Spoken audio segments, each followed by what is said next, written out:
નમસ્કાર વિદ્યાર્થી મિત્રો, હું કમલેશ સુરેયા અમારી યુટ્યુબ ચેનલમાં આપ સૌનું સ્વાગત કરું છું.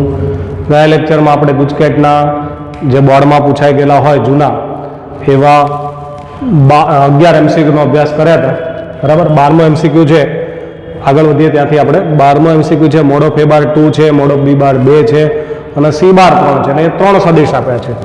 તો A bar plus B bar minus C બાર આ બાજુ આવે એટલે પ્લસ C બાર બરાબર 0 બાર. હવે બંને સાઈડ મોડ લઈએ. Mode of A bar plus B bar plus C બાર બરાબર મોડ ઓફ 0 બાર. અને મોડ ઓફ 0 બાર એટલે 0 થાય. આનો વર્ગ કરીશું આપણે. વર્ગ એટલે એવું કહેવાય કે A bar plus B bar plus C bar dot A bar plus B bar plus C bar. તો આનો વર્ગ કરીએ તો આવું થાય.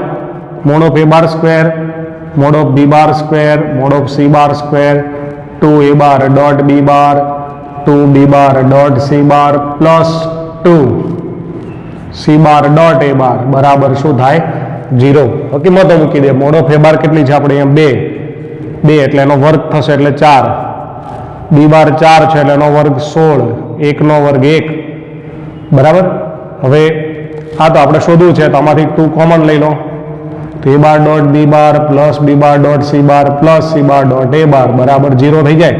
16 ને 4 20, 20 ને 1 21 પ્લસ 21 સામે જાય એટલે એ માઇનસ થઈ જાય. माइनस 21. तो A bar dot B bar plus B bar dot C bar plus C bar dot A बार बराबर माइनस 21/2. आ आपणो आंसर आई गयो. ख्याल आव्यो बधाने? चलो आगळ वात करीए कि P नो स्थान सदिश आपणे आपेलो छे अहींया 4 5 -3.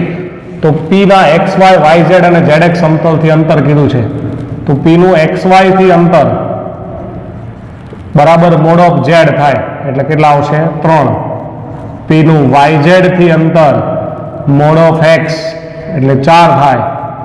P નું XZ થી અંતર એટલે મોડ ઓફ Y એટલે 5 થાય. અને P1 કહી દઈએ અને P2 કહી દઈએ અને P3 કહી દઈએ. હવે આપણે શોધવાનું આપ્યું છે રકમમાં P1 P2 P3. આપણે આ શોધવાનું છે સિગ્મા I બરાબર 1 થી 3 PI. એટલે I ની જગ્યાએ પહેલા 1 લખવાના એટલે P1, 2 લખો એટલે P2, 3 લખો એટલે P3. એટલે આપણે P1 plus P2 plus P3 શોધવાના છે. તો 3 પ્લસ 4 પ્લસ 5 એટલે 7 ને 5 કેટલા થાય? 12. એટલે આન્સર 12 આવી ગયો. બરાબર. અહીંયા x અક્ષથી અંતર કીધું હોય તો under route y square plus z square આવે. y અક્ષથી કીધું હોય તો under route x square plus z square આવે. અને z અક્ષથી કીધું હોય તો x square plus y square આવે. અને ઉગમ બિંદુથી કીધું હોય તો under route x square plus y square plus z square આવે. 14માં ની અંદર આ બંને વચ્ચેનો ખૂણો થીટા છે અને આ શોધવાનો છે. આ બહુ અગત્યનો પ્રશ્ન છે. આવા પ્રશ્નો જૂની ટેક્સ્ટબુકમાં ઘણા બધા હતા અને આ પૂછાય છે. તો સૌથી પહેલા આ બંને વચ્ચેનો ખૂણો થીટા છે અને અહીંયા કોસ છે. તો હું પહેલા કોસ થીટા શોધી નાખું. તો કોસ થીટાનું સૂત્ર થાય x બાર ડોટ y બાર અપોન મોડ x બાર મોડ y બાર. તો મોડ x બાર 2 છે અને મોડ y બાર 2 છે. બંને કિંમત મૂકો એટલે 2 દુ 4, 4 આ બાજુ આવે. બરાબર. એટલે cos થીટા બરાબર x બાર ડોટ y બાર અપોન 2 ગુણ્યા 2. તો x બાર ડોટ y બાર બરાબર 4 cos થીટા. આવું આવી ગયું. હવે આ શોધવાનું છે તેનો વર્ગ કરીશું. તો x બાર માઇનસ y બાર cos થીટાનો વર્ગ. તો શું થશે? Mode of x bar square minus 2x bar dot y bar cos theta plus mode of y bar square cos square theta. વર્ગ એટલે 2 વાર ડોટ ગુણાકાર એમ. તો 2 વાર ડોટ ગુણાકાર કરો એટલે આવો જવાબ આવશે. કિંમતો મૂકી દઈશું આપણે અહીંયા. તો મોડ ઓફ x બાર એટલે 2 છે એટલે 2 નો વર્ગ 4 થાય. માઇનસ 2 ગુણ્યા અહીંયા 4 cos theta into cos theta plus પાછા મોડ ઓફ y બાર 2 છે એટલે અહીંયા 4 cos સ્ક્વેર થીટા. આ x બાર ડોટ y બારની કિંમત આપણે અહીંથી મૂકી 4 cos થીટા. તો અહીંયા 4 આ 4 દુ 8 એટલે minus 8 cos square theta plus 4 cos square theta. તો આ 4 પ્લસ સોરી માઇનસ 8 પ્લસ ચાલે 4 માઇનસ 4 cos સ્ક્વેર થીટા આવું થશે. 4 કોમન આવશે એટલે 1 minus cos square theta. 1 minus cos square theta એટલે શું થાય? sin square theta. એટલે કે x બાર માઇનસ y બાર cos થીટાનો વર્ગ બરાબર 4 sin સ્ક્વેર થીટા. તો વર્ગ દૂર કરશો તમે અહીંયા એટલે 2 sin થીટા. આ આપણો જવાબ આવી ગયો. બરાબર. ચરણ આપ્યું હોય એ જોઈ લેવાનું, રકમની અંદર ચરણ તમને આપ્યું હોય એ પ્રમાણે જવાબ લખવાનો રહેશે. બરાબર. ચલો 15મા પ્રશ્નમાં ત્રિકોણની બે બાજુ આપી દીધી છે AB અને AC. બરાબર. એમાં AB જે છે એ 1 2 અને 3 છે, AC જે છે એ -3 2 અને 1 છે. તો આપણે જાણીએ છીએ ત્રિકોણનું ક્ષેત્રફળ બરાબર 1/2 AB ક્રોસ AC આવું થાય. તો અહીંયા મારે પહેલા AB ક્રોસ AC શોધવું પડે. જો અહીંયા AB ના આપ્યું હોત, 3 બિંદુ આપ્યા હોત, ABC આવો ટેક્સ્ટ બુકમાં દાખલો છે આપણે, તો પહેલા AB શોધવું પડે, એટલે કે B બાર માઇનસ A બાર, પછી BC શોધવું પડે, પછી AC શોધવું પડે. તો AB ક્રોસ AC, તો AB જે છે એ 1 2 3 ક્રોસ -3 2 1. તો અહીંયા 2 3 2 1 3 1 1 -3 1 2 -3 2 આવું થાય ક્રોસ ગુણાકાર. બરાબર. સાદું રૂપ આપીએ, 2 એકા 2, 2 માંથી 6 જાય એટલે -4, -9 -1 એટલે -10, 2 -6 એટલે 2 એકા 2 +6 એટલે કેટલા આવશે? 8. તો આનો આપણે મોડ શોધવો છે, તો આપણે અહીંયા 2 કોમન લઈ લઈએ એટલે -2 -5 અને 4. તો mode of AB cross AC એટલે આનો મોડ તો 2 જ રહેશે, અંડર રૂટ આનો 4, આનો 25 અને પેલાનો કેટલો થાય 16. તો 16 ને 4 20 એટલે 2√45 થઈ ગયું. આ કિંમત આપણે આમાં મૂકી દઈએ 1/2 AB ક્રોસ AC માં. બરાબર. 1/2 મોડમાં AB ક્રોસ AC સૂત્ર આવશે, ક્ષેત્રફળ ધન હોય એટલા માટે. તો આ કિંમત આમાં મૂકી દો તો ABC નું ક્ષેત્રફળ 1/2 છે ગુણ્યા 2√45, તો 2 ઉડી જાય. તો ABC નું જે ક્ષેત્રફળ છે એ આપણે આવી ગયું, કેટલો આવ્યો? √45. ખ્યાલ આવે બધાને? આગળ અભ્યાસ કરીશું. હવે આગળ વાત કરીએ તો x બાર અને y બાર એક છે, x બાર અને વચ્ચે y બાર વચ્ચેનો ખૂણો π/6 છે. તો mode of x bar minus y બાર આપણે શોધવાનું છે. તો આપણે શીખવાડેલું છે કે જ્યારે બાદબાકી કે સરવાળો આપે ત્યારે વર્ગ કરી દેવાનો. એટલે mode of x bar square 2x bar dot y bar plus mode of y bar square આવું થશે. આ જે છે 1 છે -2x બાર ડોટ y બાર પ્લસ 1 થઈ ગયું. હવે x બાર ડોટ y બાર મારે શોધવું પડે.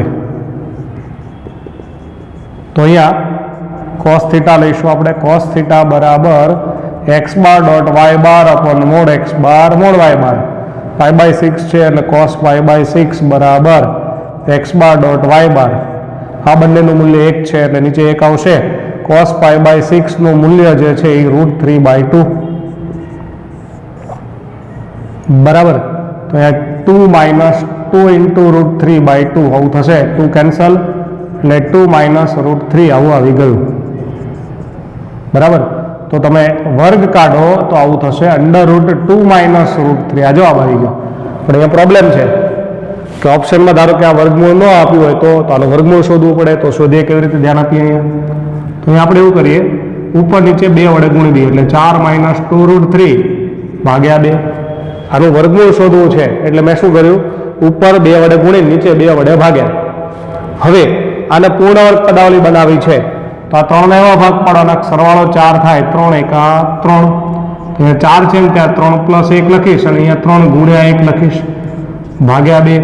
તો આ ઉપર જે છે એ √3 - 1 નો વર્ગ થઈ ગયો અને ભાગ્યા 2. હવે વર્ગ કાઢો એટલે √3 - 1 અપોન √2 આવો જવાબ આવી ગયો. બરાબર. હજી નીચે √2 છે તો ઉપર નીચે પાછા √2 વડે ગુણી દઉં તો √6 - √2 અપોન 2 આ આપણે ઓપ્શનમાં આપેલો જવાબ છે. ફરીથી રિપીટ કરું, આ જવાબ આવી ગયો કે mode of x bar minus y બાર બરાબર √2 - √3, પણ ઓપ્શનમાં નથી આપ્યું. તો શું કરવાનું? તો આનું વર્ગમૂળ શોધવું પડે. તો કોનો વર્ગ છે એ વિચારવા માટે ઉપર નીચે 2 વડે ગુણ્યા. બરાબર. 3 ના ભાગ પાડે, સરવાળો 4 થાય તો 3 એકા 3 એટલે આ √3 - 1 નો વર્ગ ભાગ્યા 2. પછી આવું આવે. હવે આ ન આવડે શું કરી શકાય? તો 4 ઓપ્શન આપ્યા એની 4 એના વર્ગ કરવાના. રકમમાં જે 4 ઓપ્શન આપ્યા હોય 4 એનો વર્ગ કરવાનો. જેનો વર્ગ 2 - √3 આવે એ આપણો આન્સર. તો આનો તમે વર્ગ કરો ને તો 2 - √3 આવી જાય. એટલે આ રીતે પણ ઓપ્શન ચેક કરી શકાય. દિક્ખૂણા આપેલા છે તો દિક્ખૂણા એટલે આપણને બધાને ખબર છે કે cos ઇન્વર્સ 3/√13 એટલે આલ્ફા. તો cos આલ્ફા જે છે 3/13 થાય. cos ઇન્વર્સ 4/13 બરાબર બીટા तो cos बीटा बराबर 4/13 थाय। cos इनवर्स 12/13 बराबर गेमा, तो cos गेमा थाय 12/13। आ दिक खूणा आवी गया, तो दिक खूणा एटले दिक गुणोत्तर सॉरी आ कोसाइन आवी गया। शुं आवी गया? दिक कोसाइन। दिक कोसाइन एटले एकम सदिश थाय। थायो तो x बार નું સૂત્ર શું થાય? આ એકમ સદિશનું x બાર અપોન મોડ x બાર 1/13 3 4 અને 12 નીચે મોડ ઓફ x બાર ની કિંમત તમને 13 આપેલી છે, તો આ 13 ઉડી જાય, તો x બાર આપણને મળી ગયો 3 4 અને 12, એટલે રકમમાં જે આપણને સદિશ શોધવાનો હતો એ મળી ગયો। બરાબર છે? ખ્યાલ આવ્યો? दिक खूणा आप्या था त्यार सुधी आपणे एवुं पण एक सदिश आप्यो अने दिक खूणा शोध्या था। अहींया ऊंधुं छे, दिक खूणा आप्या छे अने सदिश शोधवानो छे। बराबर? तो આવી રીતે શોધી શકાય। નેક્સ્ટ, બંને વચ્ચેનો ખૂણો π/6 છે અને સમાંતર બાજુ ચતુષ્કોણનું ક્ષેત્રફળ શોધવાનું છે। આપ્યા છે વિકર્ણો, તો સમાંતર બાજુ ચતુષ્કોણનું ક્ષેત્રફળ વિકર્ણો વાળું સૂત્ર છે આપણું 1/2 મોડ AC ક્રોસ BD। બરાબર? બાજુઓ હોય તો AB ક્રોસ BC આવે, विकर्णो है तो 1/2 AC क्रॉस BD आवे।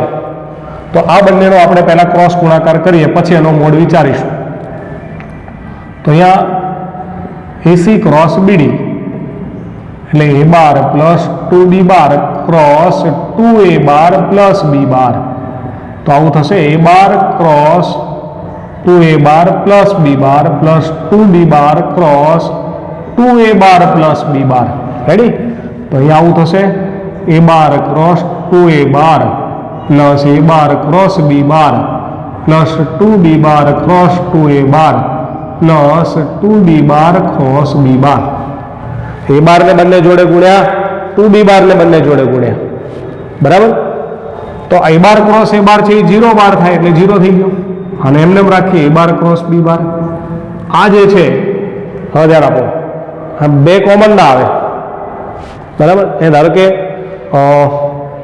2 2 4 करवा पड़े, तो તમે 2 कॉमन ना लई जता, +4 B बार क्रॉस A बार અને અહીંયા 0 બાર થશે। હવે આ બંને સરખા નથી, મારે સરખા કરવા છે, તો +4 છે ને એનું -4 થાય। શા માટે? આને ચેન્જ કર્યા એટલે, તો A બાર ક્રોસ B બાર જે છે એ આપણે આવી ગયું, સોરી બંનેની બાદબાકી કરશો એટલે -3A बार क्रॉस B बार આવું આવી ગયું। બરાબર? હવે A बार क्रॉस B बार શોધવા માટે રકમમાં થીટા આપ્યો છે, તો sin થીટાનું સૂત્ર કે mode of A bar cross B bar upon mode of A bar mode of B बार। तो sin π/6 રકમમાં કીધું છે એટલે mode of A bar cross B बार છેદમાં બંનેના મોડ 1 છે એટલે 1 થઈ જાય, sin π/6 ની કિંમત 1/2 થઈ ગયું। તો એ કિંમત આપણે આમાં મૂકી દઈશું, મોડ ઓફ આવશે અહીંયા। બરાબર? આ કિંમત તમે ક્ષેત્રફળમાં મૂકો સૂત્રમાં, પરિણામ 1 માં બધી કિંમત મૂકવાની છે આપણે, પરિણામ 1 માં મૂકતા તો ABCD બરાબર 1/2 મોડમાં એટલે -3 નું +3 અને અહીંયા 1/2 એટલે જવાબ આવશે 3/4। એટલે ABCD નું ક્ષેત્રફળ કેટલું આવી ગયું આપણું? 3/4। ખ્યાલ આવ્યો બધાને? चलो आगे बात करिए समान मान वाला ए वाला એટલે બધાનું માન સમાન, mode of A mode of B mode of C બરાબર એ છે, તો આ શોધવાનું છે। હમણાં જ આપણે આગળ દાખલો ભણ્યા હતા, આવું આપ્યું એટલે વર્ગ કરી દેવાનો, A² + B² + C² + 2A dot B B dot C અને C ડોટ A। આ બધા પરસ્પર લંબ છે, પરસ્પર લંબ છે એટલે આ 0 થાય, આ 0 થાય, ના 0 એટલે આ બધું 0 થઈ જાય। मोड ऑफ ए એટલે A² + A² + A² 2 × 0, तो A + B + C નો વર્ગ બરાબર 3A², तो A + B + C બરાબર √3A। આ મોડ છે એટલે પ્લસ જ આવે, પ્લસ ઓર માઇનસ આવી શકે નહીં। બરાબર? હજી એક MCQ આપણે લઈ લઈશું અહીંયા,